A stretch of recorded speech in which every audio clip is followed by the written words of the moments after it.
Welcome back to How to Be a Better DM, the official podcast of Monsters.Rent. I'm Justin Lewis.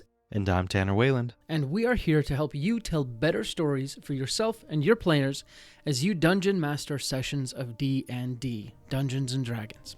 We'd like to give you some quick announcements. We actually have one before the show, and then after the show, if you want to stick around, we have some more announcements then as well.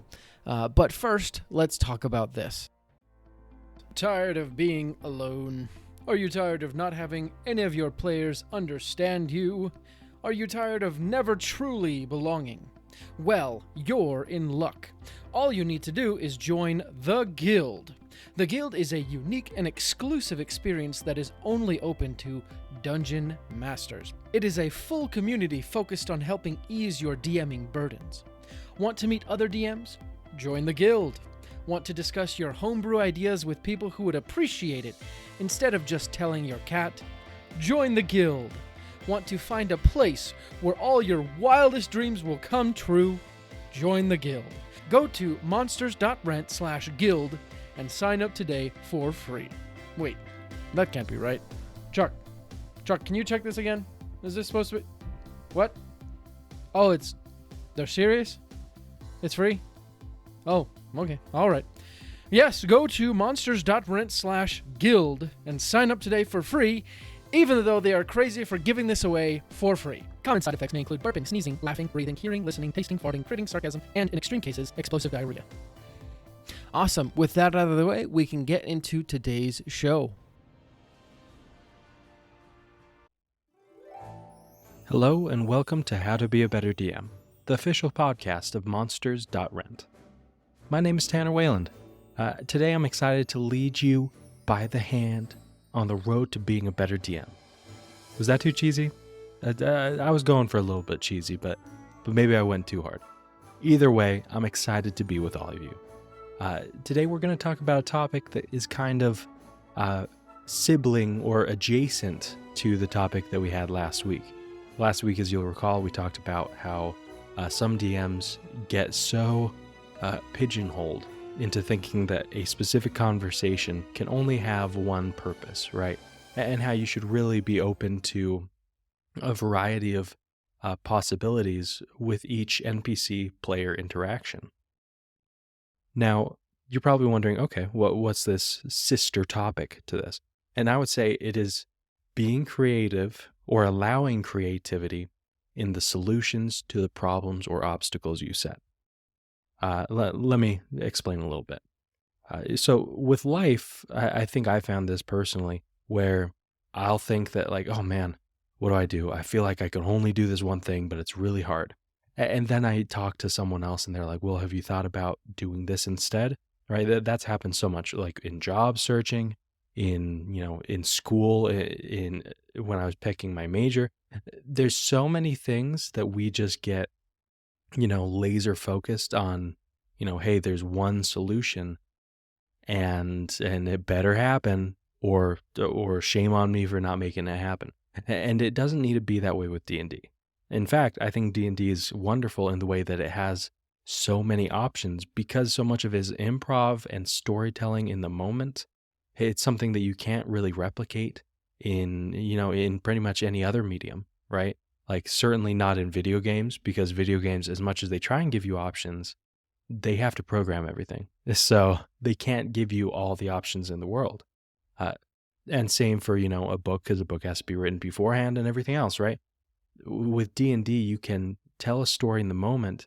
You can give the players obstacles and then be like, hey, you figure out how you want to get past this. The problem is that I see a lot of DMs, and I'm guilty of this too, where we think, hey, here's an obstacle in their path, and they'd better choose the right solution because otherwise I'm going to shut them down. I don't know if we often consciously think about that, but our actions kind of promote that that's what we're doing, right? Let me give an example.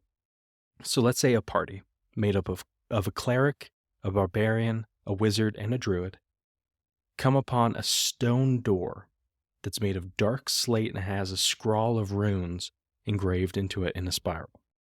One of the party goes up, tries pushing pulling lightly on the handles, and it doesn't swing open easily, right? Uh, and so people go into fact finding or solution finding mode.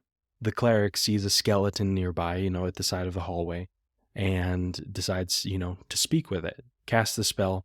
The skeleton sits up, and the cleric starts asking questions about, like, hey, how do I move this door?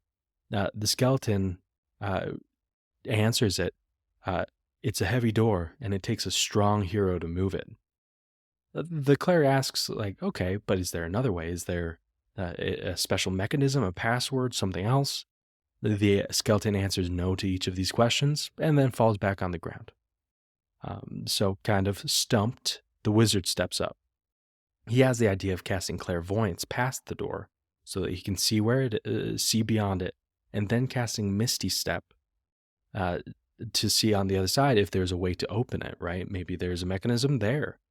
And so then he tries to do it, and then you tell him, oh, the runes glow, and neither spell works, right? And then the wizard, of course, backs away, stumped. The druid, he sees that, okay, the ground seems a little, it's got some dirt. And he's like, you know what? I'll turn into a mole or a weasel and try and, like, burrow underneath, just make a little movement underneath the door and kind of get on the other side that way. And you give them a super high DC, kind of citing that, like, oh, it's a dungeon dirt, so it's really difficult. Basically, you kind of expect them to fail, and you set a high DC, they fail, no luck. And then the barbarian comes up and, rolls an athletics skill check, crushes it. And then, with veins bulging, they are able to push the door open. And then, one smiling barbarian and 3 bummed other adventurers kind of pass through. Do you see how that kind of feels so restrictive? Just a situation like that. We have so many classes for a reason, and yet so many times we look at a specific obstacle as like, oh, this is a martial character obstacle. Or vice versa, we look at something that's arcane and we're like, oh, sure hope the party has a cleric or a warlock or a sorcerer or something, right? Because otherwise, screw them. What we need to think of is like, hey, there's so many classes and there's also so many solutions. And especially when a player is trying their hardest to be creative, you don't want to shut that down. So, I would say that the first thing you need to do, if you're listening to me and you're like, I don't know if I do that, ask these questions to yourself. Have you ever discounted a player's idea as soon as they've said it?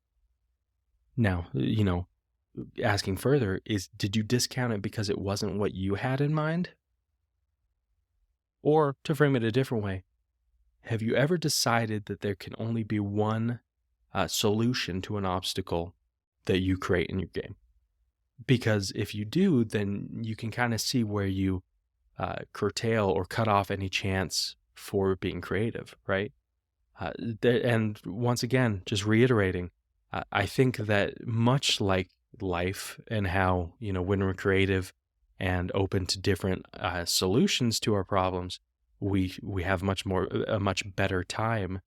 I think it's the same for D&D, especially when you think of how it can improve a player's experience, because players are there in many ways to be creative. It's a creative game. It's one that's oftentimes played, in the theater of imagination.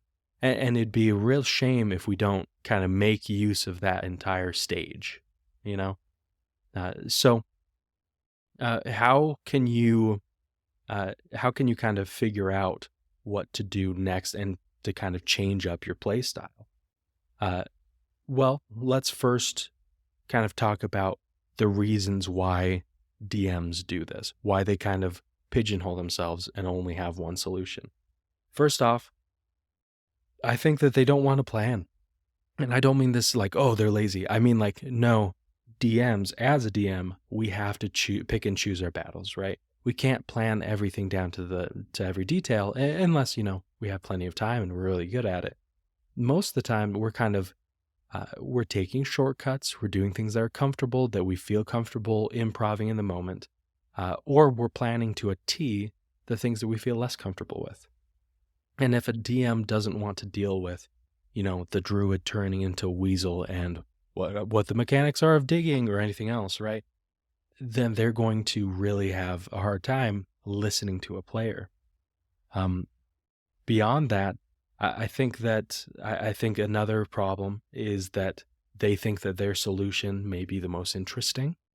And I don't mean this like in a prideful way. I think that because DMs have a lot more time to prepare than players, and since a lot of players, maybe they get comfortable in their role playing and in their mechanics, they don't often try, things that are crazy interesting. But, that's one of the traps that a DM can fall into is be like, hey, I think my solution is the best one. Let's just stick with that. And then the third thing that kind of leads DMs to doing this is they want to spotlight one player. Now, I have thoughts on that and the other two, but let's go back to the first one.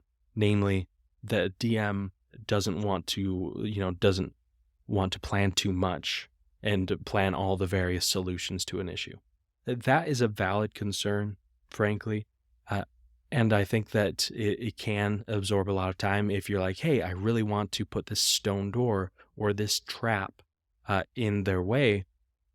And then you're like, well, I might as well do it well, right?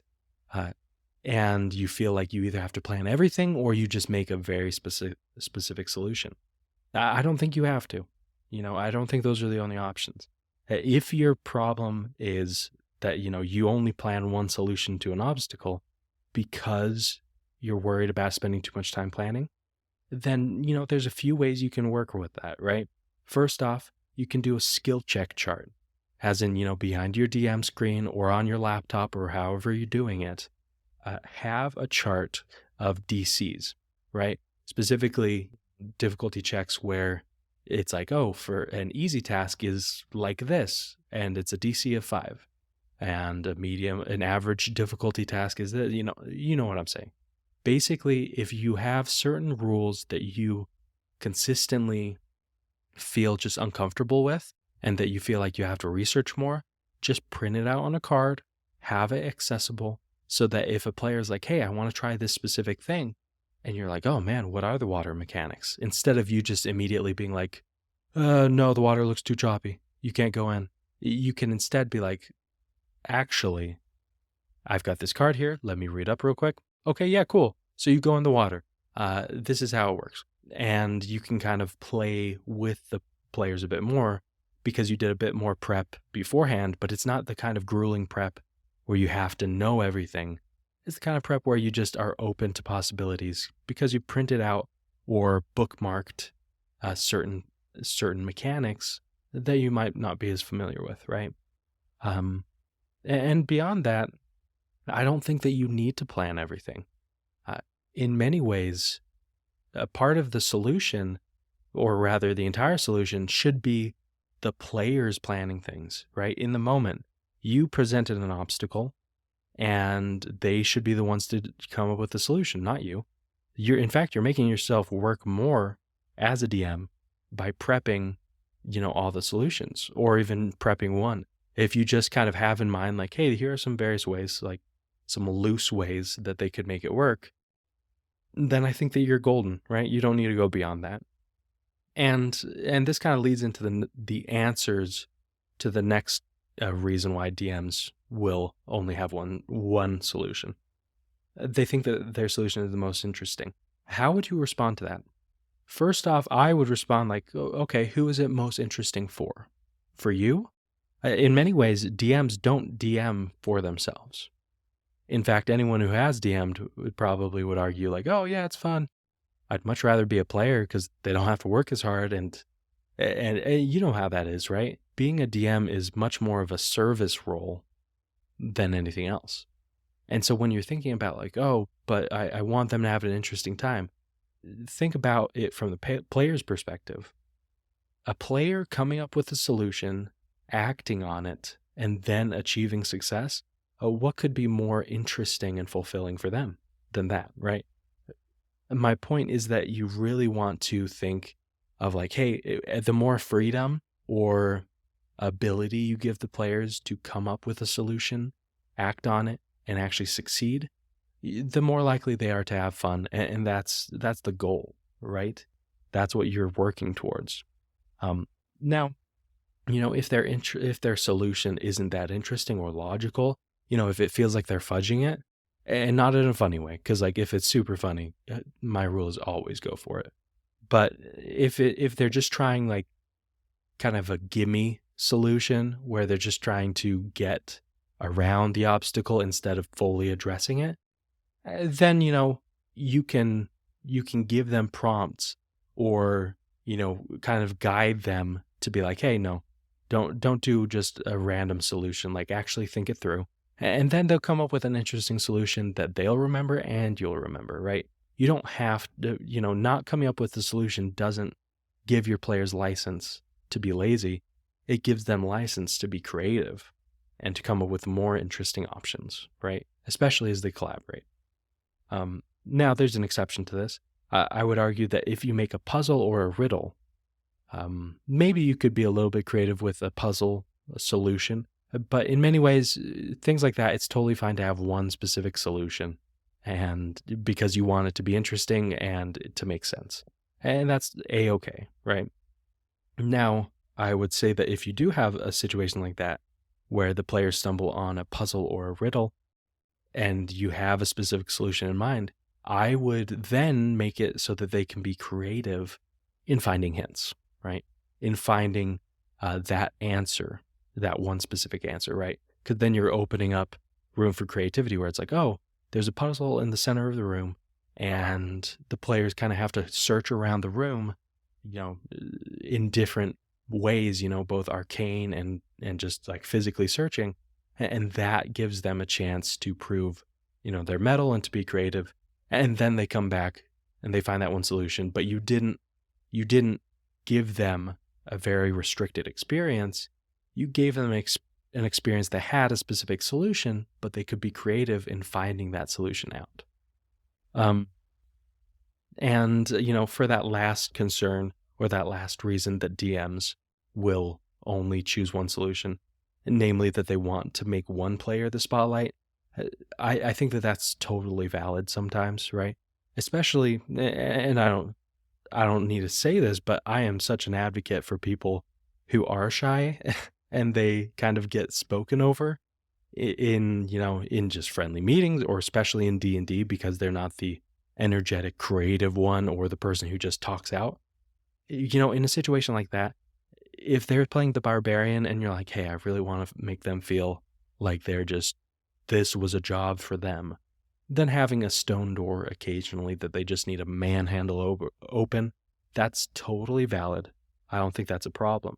Now, I would argue that if you find yourself doing that a lot, then you need to question, how am I treating player interaction in general, right? Are you kind of going into obstacles or encounters, leaving it so open that the person who naturally takes command is always going to take command? I mean, possibly, right? I think that that's something that you need to ask. And that kind of plays into the next part of this. Like, how do you change your DMing style so that you actually are allowing more creative solutions?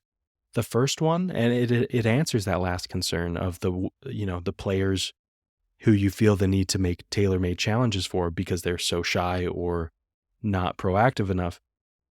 The solution is sometimes to go turn-based and not just in combat. What I mean is that, if you walk into a room, if you know that there's going to be a puzzle or that there's just a lot of info going on, like you tell them, oh, there's a dais in the middle of the room. On it, you see a moon, an actual like object that looks like a little crescent moon, and a star and a sun. And then on the walls, you see a mosaic. And if you're kind of giving them all this info, and you know that like, hey, I've set a puzzle here or an obstacle or a trap that I want them to figure out, you might be tempted to just like let them at it And what's going to happen then is the person who always is, talking first, that person is going to naturally take command again. They're going to try like 3 or 4 things. Some of the other players will try like 2 things. And then the shy player, the time has been used essentially. And so the shy player will be like, yeah, whatever they want. Instead, if you could enter a room like that, knowing what you know that's going to happen in the room, you can then be like, okay, I want to go one by one, find out what you want to do, and then we'll actually resolve it. And then that kind of makes it almost turn-based, right? Where each player has to think, oh, what do I want to do? And in a situation like that, you can start with the player who is shy to act, right? That gives them so much strength and, and ability because no one else, it's their time. You've stated like, hey, I'm going to go one by one. And you started with them. So none of their ideas have been taken. And beyond that, it just kind of opens everybody up to think about what they want to do. And then once they've all been like, hey, I want to do this. I want to, I want to go lift that boulder and see if there's anything underneath. I want to go study the walls of the mural to see what it's telling me, or whatever else, right? Once people have essentially submitted their actions, you can be like, okay, let's resolve it in order. And everyone got a chance to be creative, and no one's going to feel like you were holding them back just because you went turn-based for a second. In many ways, I would really encourage you to do this anytime you enter a new room where there's actually stuff to be discovered, right? It allows players to take it seriously and also for each of them to have their turn. And when you do this, because each player has that moment, they're going to be more creative. So especially I would really recommend that when you're trying to allow for creativity when people are facing your obstacles. Now, the second suggestion I would have when you're trying to change to this style of accepting creative solutions is you don't think about the solutions. I kind of touched on this earlier, but come up with the obstacles, spend your effort, your time planning the obstacles well, and then don't worry about the solutions, right? If you do that, then you're going to make multifaceted, interesting obstacles that, even for the players who don't know anything about the inner workings of it, they're going to sense that there's multiple ways they could go about it. And because you spent more time working on like, hey, let's make it an actually intriguing obstacle, then you can kind of sit back and you're like, hey, I know this obstacle well enough. If they give me an interesting idea to solve it, then I'll totally let them do it, right? Depending on their role, of course. And so I think if you're able to do that, giving each player his space to be creative, whether it's by being turn-based or just checking in with each of them. And then if you also focus more on making quality obstacles and leave the solution finding to them, then you're going to have a solution for wonderful gaming, right? Where the players feel the freedom to be creative and that it actually gets reciprocated. Now let's think about that original scenario with that party of 4 at that stone door. If we were to actually change the style of DMing to where, each player gets to kind of have their solutions treated fairly, then the wizard all of a sudden is actually able to teleport to the other side of the door. Maybe there's a mechanism, maybe there isn't. But either way, they were able to do that and look around, right? Maybe the druid, he can't, he failed his roll, but you point out, like, he rolled a perception and he saw that there's a crack that something like a weasel could slip through, right?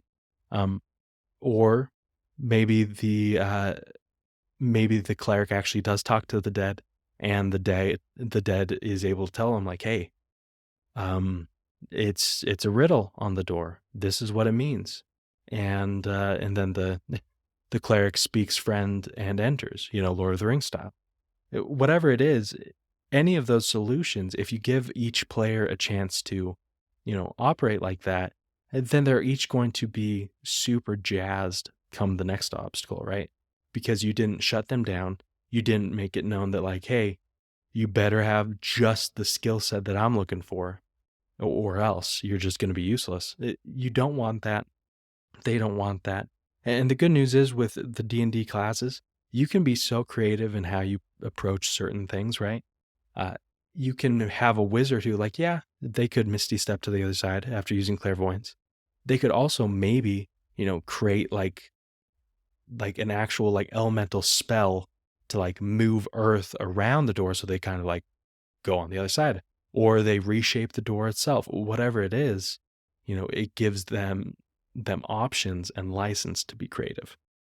So I've already beat the drum on this too much probably for your liking. But just, the next time that you're meeting with your players, bring them a really good obstacle. One that they can just sink their teeth into, be creative with, and one that they don't feel is like super scripted for them. And then you're going to have a great time, and you're going to have a fun time too. I really hope that you enjoy it when you do put this into action, and until next time, let's roll initiative. Thank you for listening to today's show. We really appreciate your support and your patronage. We have a few more announcements to go over.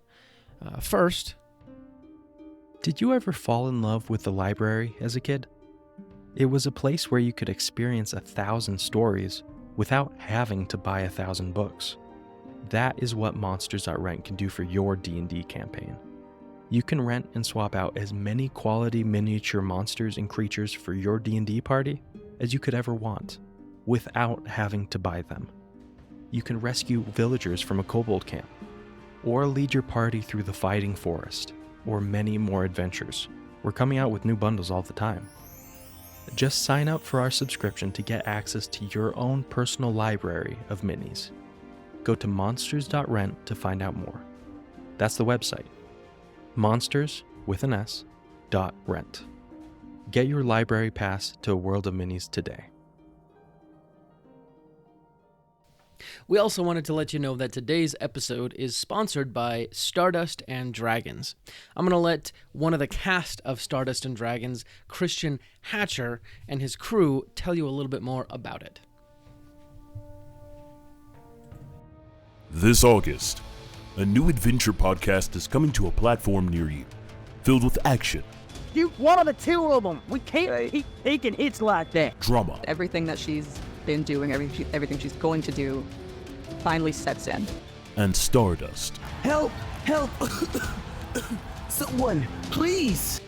Find out more about this epic odyssey at stardustanddragons.com, where adventure awaits in the stars. That's all the announcements we have today. Again, thank you so much for everything you do for us. You make this show possible. Like we said before, we'll be back next week with another great episode, and until then, let's go ahead and roll initiative.